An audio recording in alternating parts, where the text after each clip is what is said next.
Barangay Ginebra, Boss Al Francis Chua mga bro hindi masaya sa pagkatalo at Mikey Williams posibleng kunin ng Barangay Ginebra.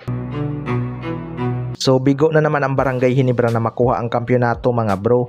Sobrang intense nga ang naging laban lalo na noong dulo dahil kamuntikan na namang makambak ng Barangay Ginebra ang TNT Tropang Giga matapos ang isang dagger 3 ni Justin Brownlee para dalhin sa overtime ang laban. Isa nga sa nagpatalo sa Barangay Ginebra mga bro ay ang kanilang depensa.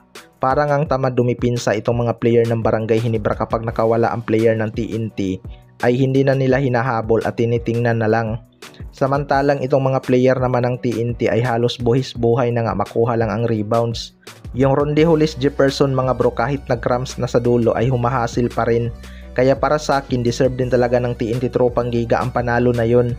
Pero hindi nga naging masaya si Boss Al Francis Chua sa resulta mga bro dahil pangatlong beses na nga silang tinalo ng TNT Tropang Giga sa finals.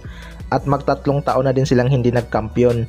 Kaya expected na may gagawing hakbang itong Barangay Ginebra upang ma-improve pa ang kanilang lineup. Malalakas naman ang kanilang mga player pero ayaw nga humasil minsan mga bro at parang takot makipagpalitan ng mukha. Yung TNT hindi naman 4-star player pero nagpapakita talaga ng hasil lalo na sa rebounding at mga loose ball. Kaya abangan na lang natin yan. Sa kabilang banda naman mga bro, Mikey Williams posibleng kunin na ng Barangay Ginebra.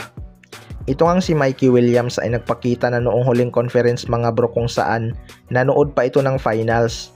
Alam naman natin na malabo na itong makabalik sa TNT Tropang Giga dahil na-terminate nga ang kontrata nito. Pero nasa TNT pa rin ang kanyang rights.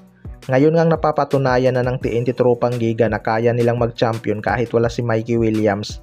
Malaki talaga ang chance na papakawala na nila ang rights nito via trade. Matunog nga na Converge ang kukuha sa kanya dahil naglaro na nga ito sa SGA gaya ni Jordan Heading.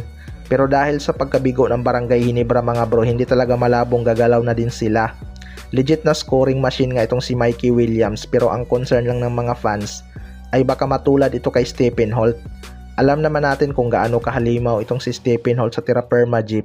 Pero pagdating sa Barangay Ginebra, ginawa nga lang siyang import stopper. Kaya ang ending bumaba ang kumpiyansa nito pagdating sa opensa. Kahit open shot nga ay bumaba ang kanyang accuracy. Masyado din kasing nag-o-overpassing itong Barangay Ginebra kaya madalas nagkakaroon ng turnover. Basang-basa na kasi ng TNT ang kanilang passing. Kapag nakuha ng Barangay Ginebra itong si Mikey Williams, mas maganda na ipalaro sa kanya ang kanyang laro kung saan siya komportable.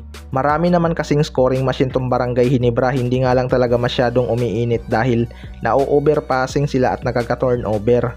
Kayo mga bro, ano masasabi nyo tungkol dito?